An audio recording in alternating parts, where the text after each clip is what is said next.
So several years ago, I was walking through the reference section in the Abilene Library, and I saw a book called This Train is Bound for Glory.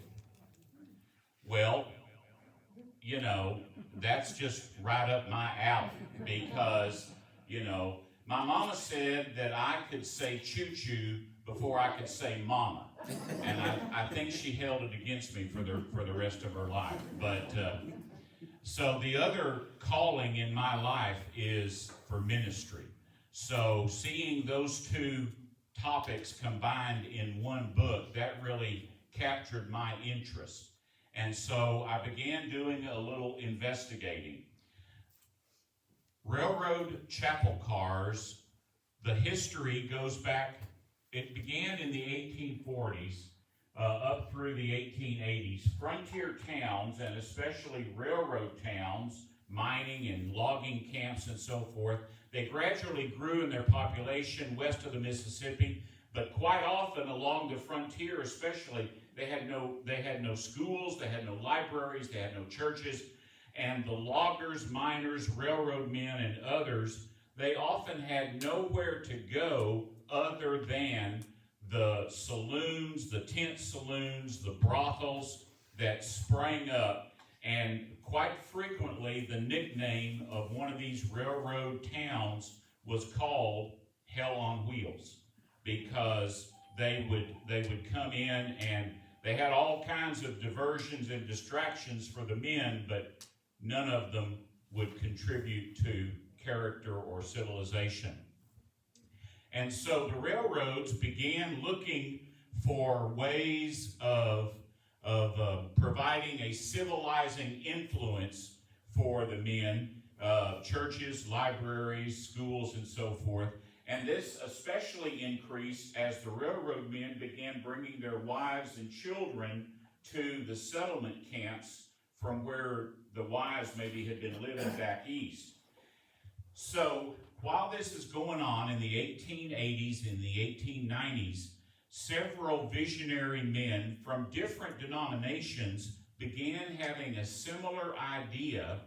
Wouldn't it be great if we could put a church building on wheels and build a specially equipped railroad car that could be pulled into a town and could serve as a place of worship, and you could have schools for the kids. You could have programs throughout the day to accommodate the shift workers. And actually, this began as an idea from Russia.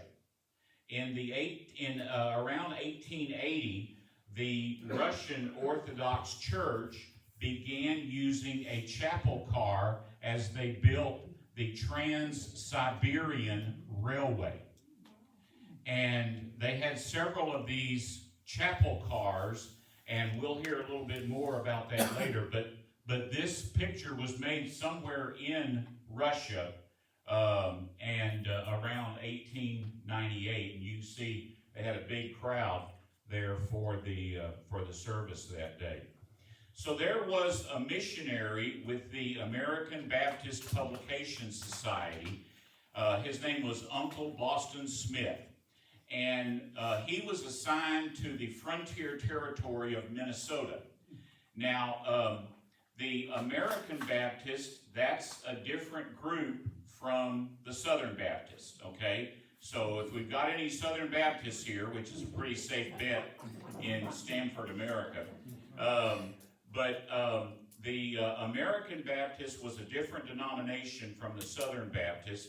That mean a lot of things very similar, very, very Baptist, but it was a different group. Anyway, Uncle Boston had this idea when he was in Minnesota of a railroad business type car that could be towed from one town to another, where he could preach, have services, teach Bible classes, and as early as the 1870s, he began trying to raise money to build one of these things. Independently of him, but at about the same time, there was an Episcopal bishop, Reverend William Walker, serving in North Dakota, and Bishop Walker complained that in the 3 states of his territory, there was not a single church building to be found. And so he received a large donation from Commodore Vanderbilt, and in 1891, he ordered the first actual chapel car, 60 foot long, at a cost of just over $4,200. It was built by the Pullman Company, and it was named Church of the Advent, and it focused on the Dakotas and that part of the territory. Meanwhile, Uncle Boston had finally raised enough money to get his car built, and he had a major donation from John Rockefeller, and so they ordered the chapel car Evangel from the Barney and Smith Car Company, also in 1891. It was just under 70 foot long, and it was dedicated in May of 1891.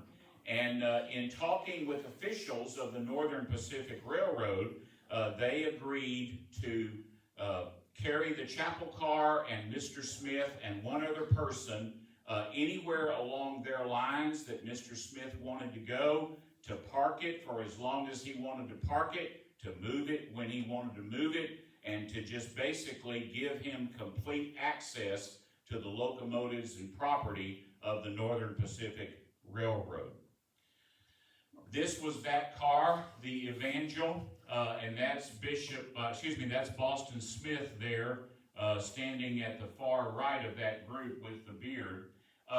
And we will see part of this car again later on in this presentation. Also that year, 1891, an Episcopal bishop in Upper Michigan managed to acquire the use of a borrowed business car from the Chicago and Northwestern Railroad, and he outfitted it with a chapel car.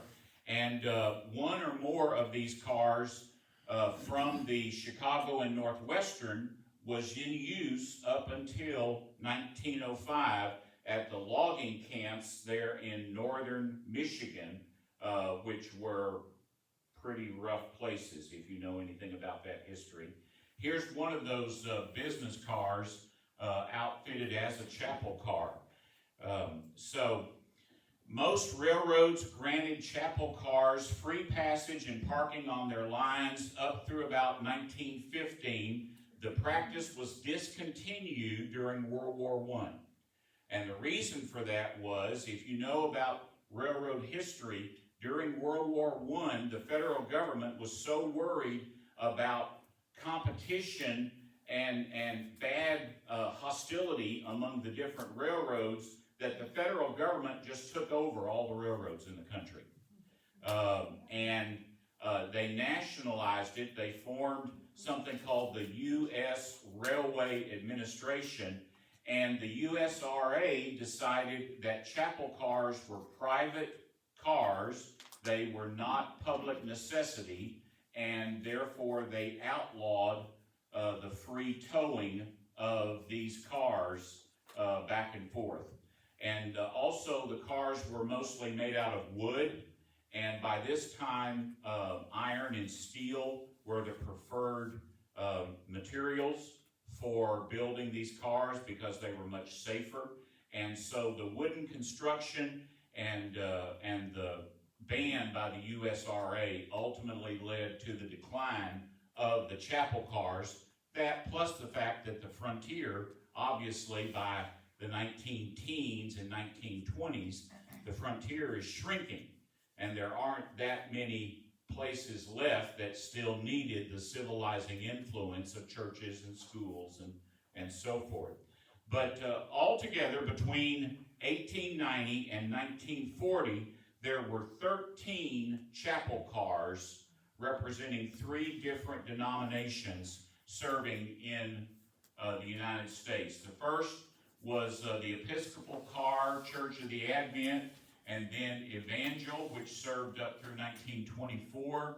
another Episcopal car in northern Michigan, 2 more cars of the American Baptist Publication Society, that's what ABPS stands for, Emmanuel and Glad Tidings, then another Episcopal car. The car Goodwill was the primary car that served in Texas, including several stops in Bayard and Abilene and other locations not far from here, and we'll have some more about that in a minute. But then the other cars that you can see, the Catholic Church got into the business as well. They had 3 cars, St. Anthony, St. Peter, and St. Paul. So those were the 13 cars. And I realize that it's going to be kind of hard for you to see this blueprint, but just to give you an idea, the chapel car, the standard size became 80 foot long, which was the standard size of a full-length passenger car. And these cars would be divided into 2 main sections. On the head end of the car, about roughly 32 foot of the front end of the car would be a tiny apartment where the pastor and his wife, and if they had any kids, that's where they would live. And we'll have some pictures of this in a minute, but it had a pull-out, or it had a bed on one side. It had a kitchen table. It had a tiny little kitchen. It had a little study area for the pastor, and it had a toilet that was actually located outside of the main part of the car, and it was what they called a hopper toilet, and it was kind of state of the art for 1890, I guess. But anyway, that was the living section of the chapel. Of the chapel car, and as you can see, this wall right here was the dividing line, and there was a door that swung both ways right here, and this was the elevated platform where the minister would stand to lead the services, and there was a pump organ. Now, this is something that a lot of people just don't have any appreciation for. You know, we all, or at least most of us, probably love the sound of an organ. Not many of us remember when the only way to have an organ was for somebody to pump their feet up and down on those pedals.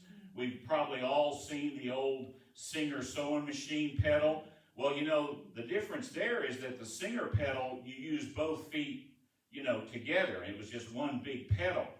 The pump organ had separate pedals for the left and the right foot. And if you want to see a good example after the presentation, I invite you to step around the corner because Julie's got one in the exhibit over there. And so somebody had really strong calf muscles to keep that organ pumped up. Because I've actually played on one of those organs, and you got to have some pretty good leg muscles to keep that critter humming along.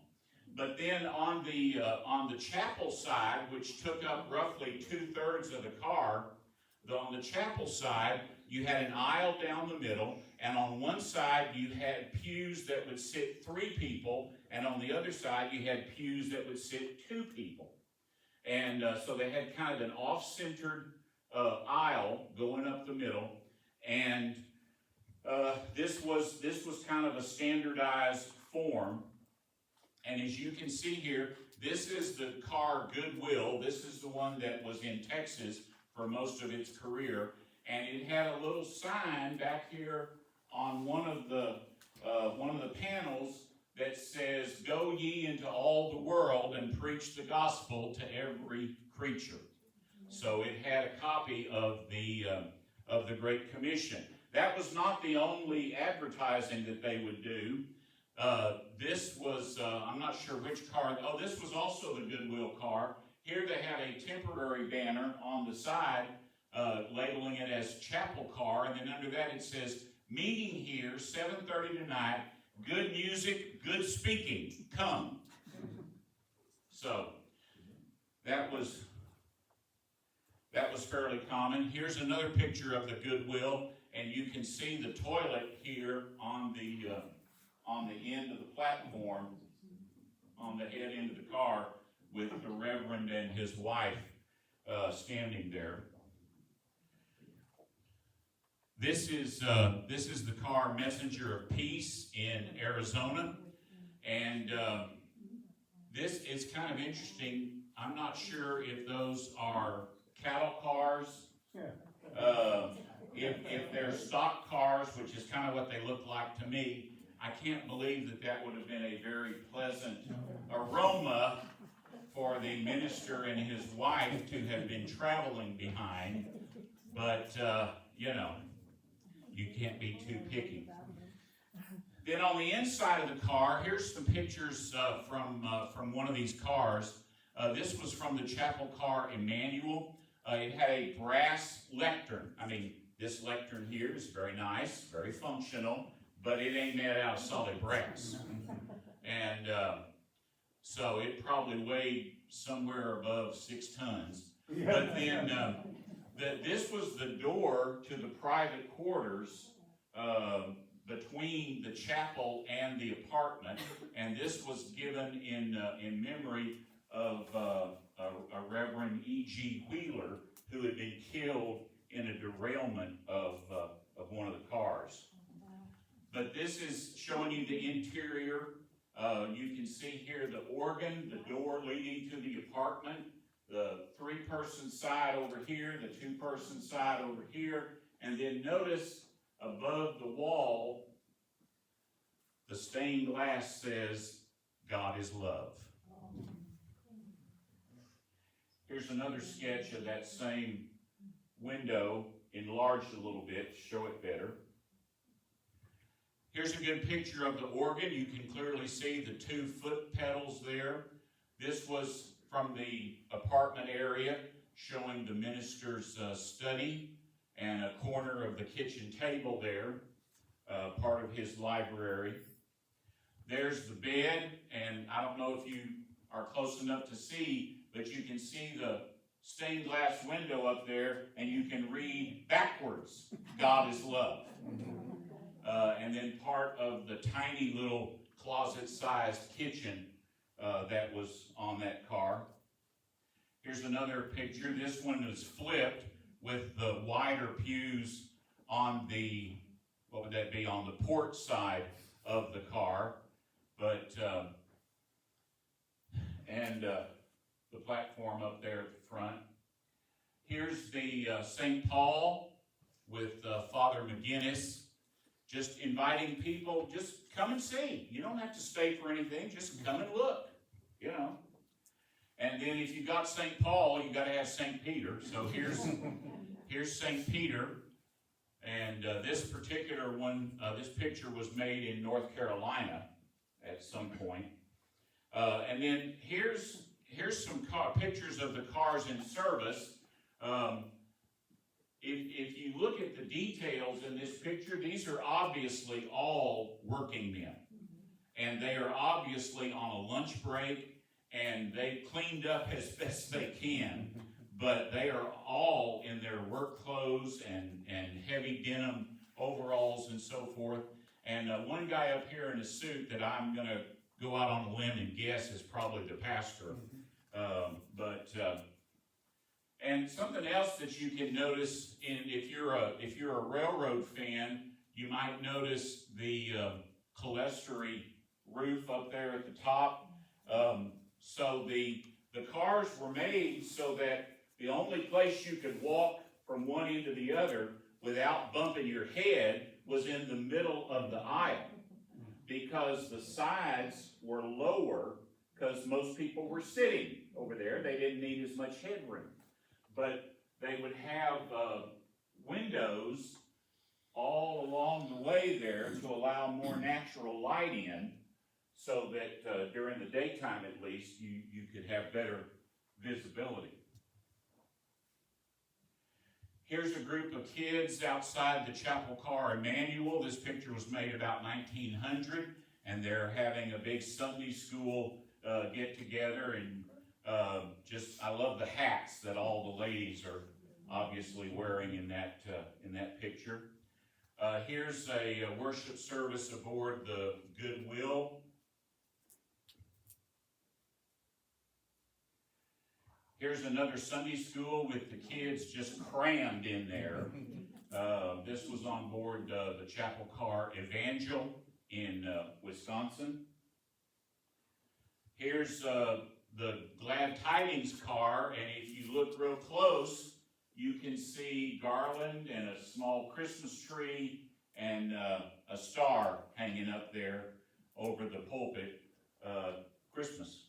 So, you do what you can. This picture was made in West Virginia with the Herald of Hope car. And what's interesting about this is West Virginia around the turn of the 20th century, and this is a very racially diverse group, which, I'm sorry, nothing against folks from West Virginia, but I wouldn't have thought that West Virginia in the early part of the 1900s would have allowed a mixed race group. But there they are. So whatever Jim Crow laws might have been in effect in West Virginia were perhaps suspended for worship services. I'm just guessing. I don't know that, but I'm just guessing. Here's Glad Tidings again. This is outside the Mopac Depot in Nebraska. Again, I love the way the kids are all dressed, and the ladies there with them in their finest. Here's another picture of the interior of a manual.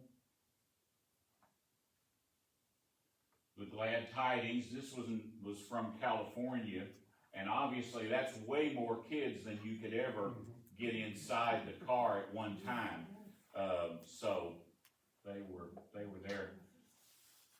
And this is back on board the St. Peter. By this time, the St. Peter has acquired obviously a fairly large crucifix at the front of the chapel area for their worship services. Another picture of Glad Tidings. This is the Catholic car St. Paul. This was on board the T&P at Bunkie, Louisiana. Don't know how many of y'all are familiar with Louisiana, if you've ever heard of Bunkie or not. I've been there. But anyway, they had a good crowd that day.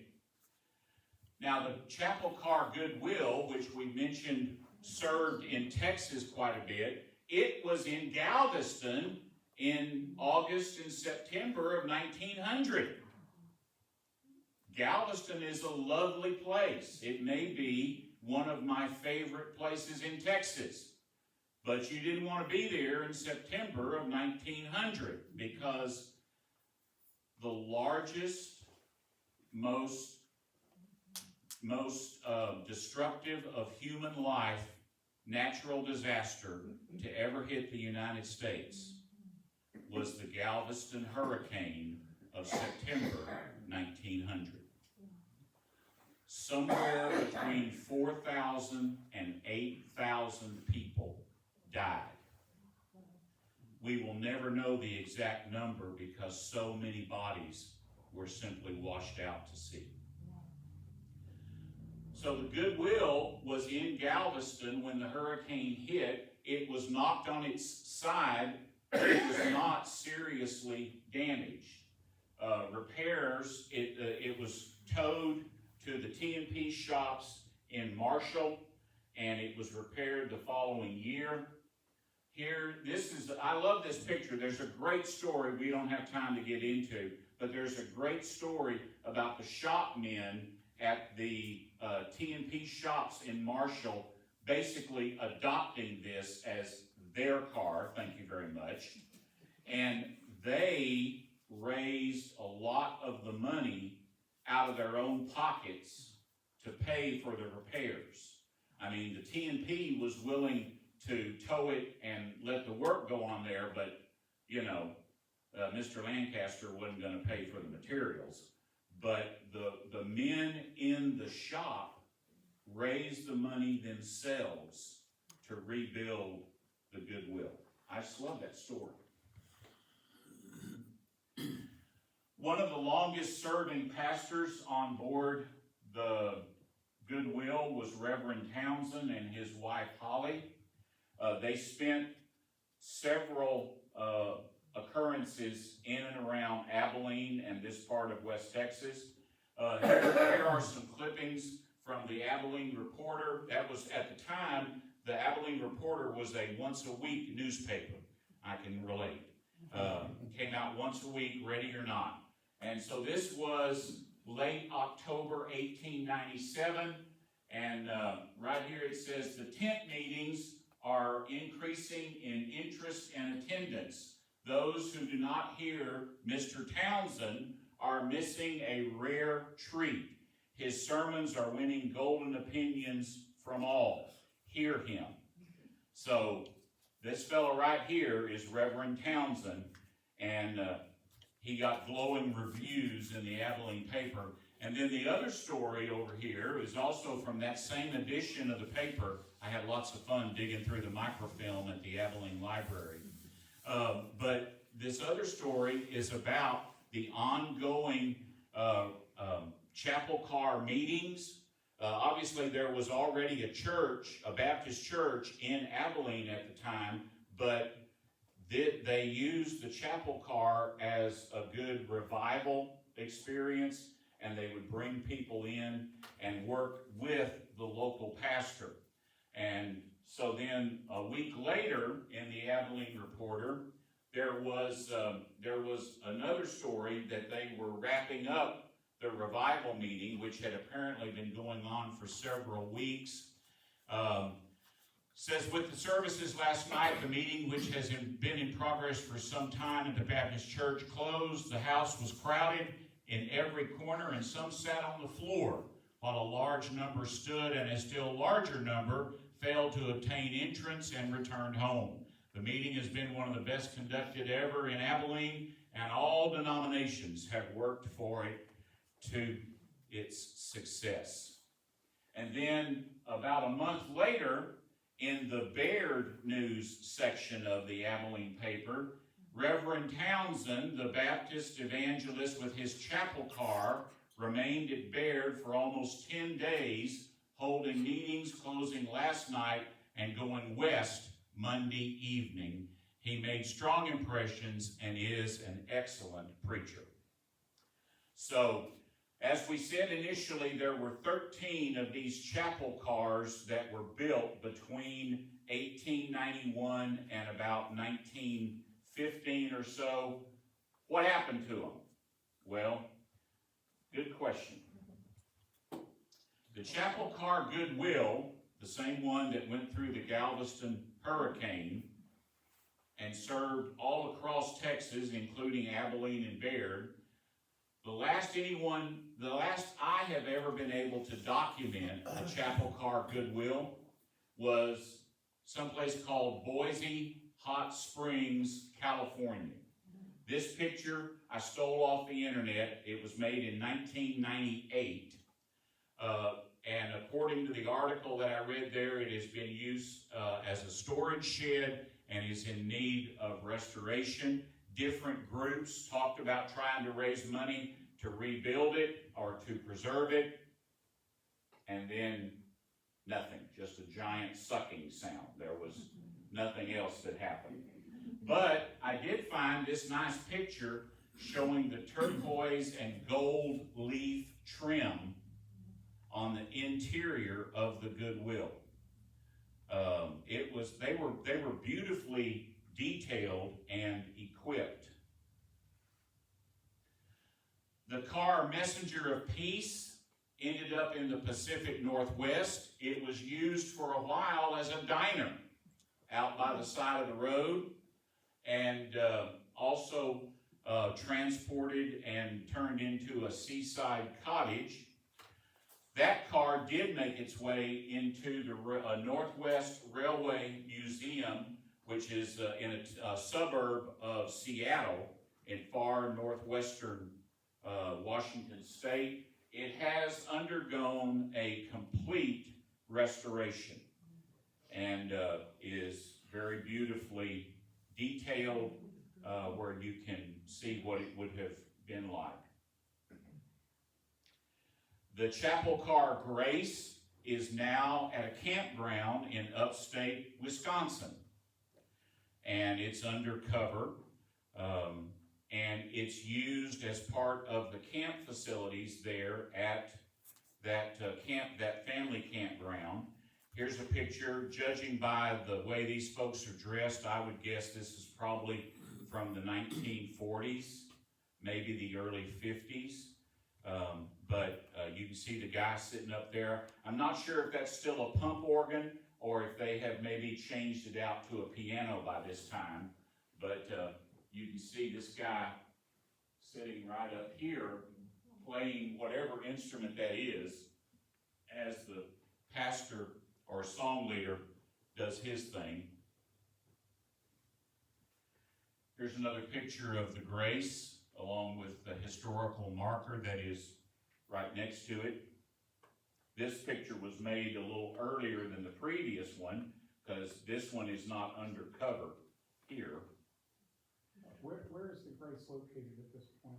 It is in Green Lake, Wisconsin, at the American Baptist Family Campgrounds there. Here's a good full-length view of the Grace. And again, notice the ceiling details with the higher center walkway and the ribbon windows along the side to let in more light. And there is one other car that you can still find traces of it. It was the first Baptist chapel car built. And here's a little story about it.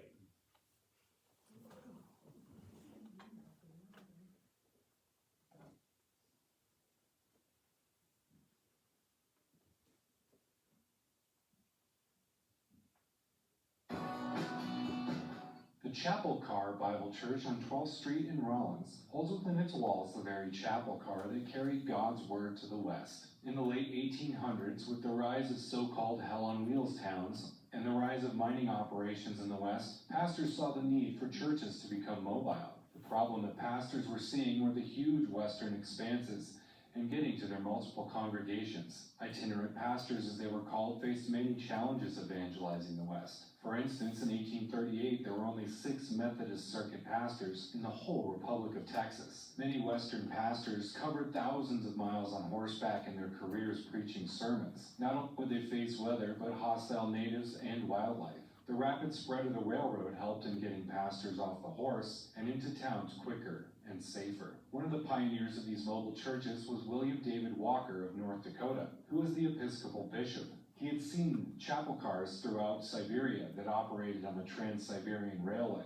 The Russian cars were especially ornate. They were of the Russian Orthodox Church. These cars would carry sacraments and necessary implements for a service. The American versions were in the same vein. Many churches were hesitant to create a permanent presence in a town that may die off. So in order to preach the gospel, pastors took to the rails. Chapel cars revolutionized evangelizing the West. Between 1890 and 1940, 13 traveling chapels were on the American railways. There were 3 Episcopal, 7 American Baptist, and 3 Roman Catholic cars. All of the Baptist cars were manufactured by the Barney and Smith Car Company. Barney and Smith manufactured all types of rail cars, including passenger, electric street railways, and even wooden cars for Chicago's elevated railway system. The standard passenger rail car featured a small area up front for worship, while a small room in the back was where the pastor would have his quarters. These were not permanent churches, nor were they meant to be. The Chapel Car Evangel was one of the very first of these mobile American churches. It was founded in 1891. In the 1890s, you could primarily find Evangel in California, Oregon, the Dakotas, and Minnesota. After 1900, Evangel was being used to preach the word in Oklahoma, Texas, Kansas, Colorado, Nebraska, and finally Rollins, Wyoming. The permanent location of the Chapel Car Bible Church in Rollins was built in 1930, with the chapel car itself being incorporated into the design. Currently, the church is attempting to restore the evangel. It's truly remarkable how unique this project is. Of all the 13 chapel cars, none of them were incorporated into a church, just as the evangel was. In the chapel, remnants of the evangel remain, besides a rail car in the middle of the building. The outline remains on the floor, and the only part that remains is the small pastor's apartment. If you go to the basement and look up, you will see where the wheel chassis were affixed. In the chapel itself, many of the windows are from the car, as well as the wood paneling on the walls. On June 21st, 2025, the Chapel Car Bible Church celebrated its 100th anniversary. This story is a true testament to the ingenuity and imagination of all the folks that live in the West. Thank you for watching this video from the Carbon County Museum. Stay tuned for more content and great history. So what they did was that's in some place called Rollins, Wyoming, which I don't know where Rollins is, but that's where that church is. And that was the last town that the chapel car served, the car evangel. That was the last town that it served. And so they picked it up off the railroad and moved it, and they literally built a church building around it. And that, I don't know if you could see in that detail, you might not be close enough, but the wide part of that building is where you can walk along the floor and you can still see the wooden floor of the original chapel car. They've taken down the sides, but the original floor is still there. And if you go underneath it in the church basement, you can look up and you can see the floor joists of the chapel car and the bolsters where the railroad wheels, the trucks as they're called, where they would have been mounted. And then they took all of the beautiful wood, took that down from the walls of the chapel car and the windows, and they reused it in building the church building. And they mentioned that the church celebrated its centennial in June of last year. So that, you know, that's a fairly recent video that I just found.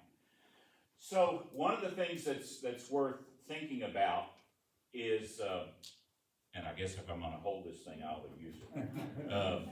But of course, the typically the minister would be a young man, and it was better if he was married.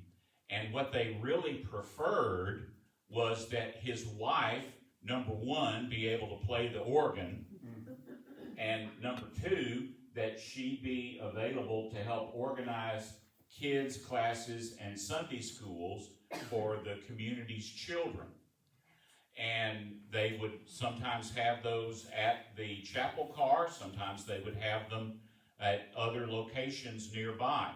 The minister would usually have worship services twice a day, once at noon and once at midnight, because the railroad shops operated 24 hours a day. And so that was part of the price that you had to pay in order to get free transit on the railroads. If you're going to be here, Bubba, you're going to be able to accommodate all of our workmen that want to come. And so they would have worship services twice a day at midnight and again at noon. And the wife was expected to play the organ, and then in the middle of the morning and afternoons, she could do Sunday school, or since the only other frequently located business in these towns were brothels, the minister was expected to spend a lot of his time counseling with these soiled doves, as the slogan was, and having his wife there while he counseled with the prostitutes was just a good way of avoiding gossip and any problems with that.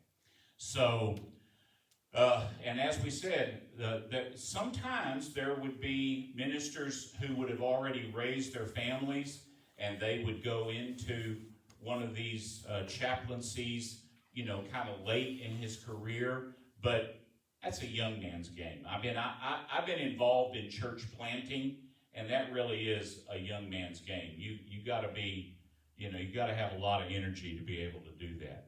And so that would typically, once in a while, you might have a husband and wife who would have a young baby or maybe a toddler.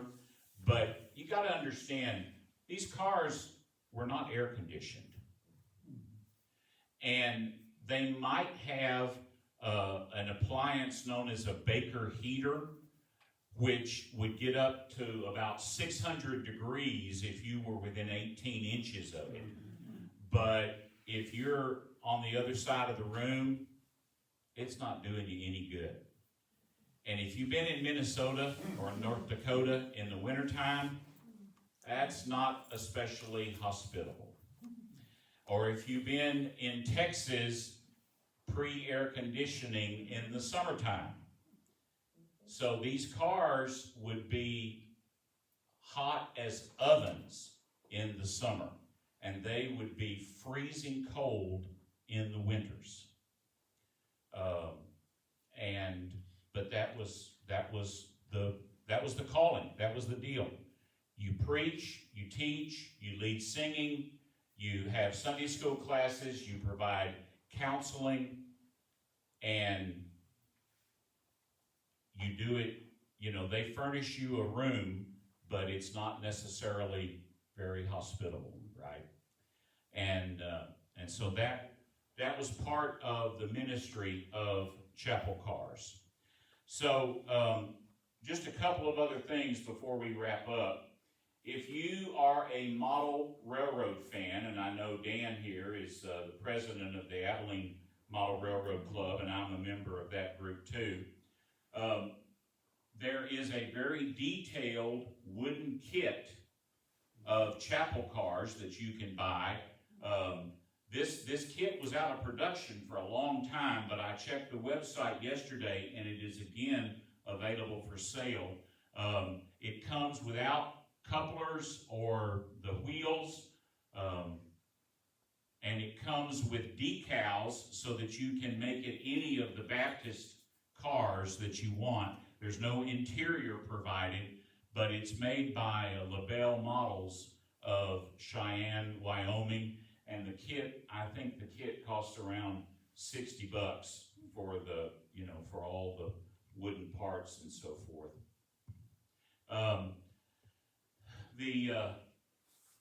This is a Lionel set, the standard. Y'all are probably familiar with the standard 3-rail Lionel trains that we all got for Christmas back in the 40s and 50s. Lionel makes a chapel car for that size of model railroad.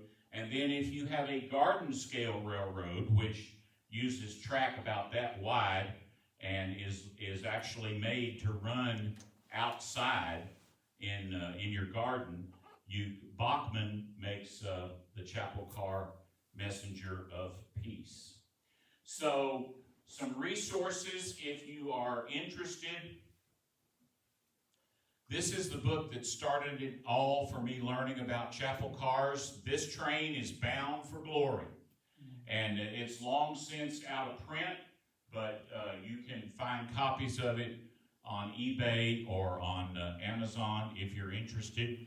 And so Mrs. Wilma Taylor, who wrote this book with her husband, well, Mr. Taylor died in the process, but she was so fascinated by the story of chapel cars in Texas that she learned all about the chapel car goodwill.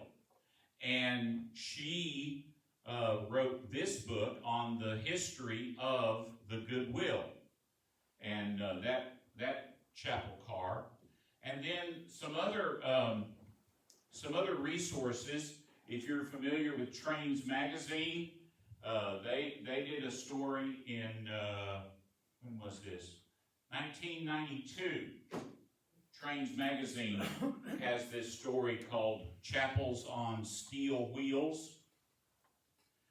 The Railway and Locomotive Historical Society in 1998 published this book on chapel cars, and this video, this DVD, is also available, and someone, don't tell the copyright owner, someone, it wasn't me, but someone has posted this video on YouTube. And so it's about an hour long, but it's really interesting, and it goes into a lot more detail about the chapel cars and how they were built and where they ended up. And then just a couple of other things.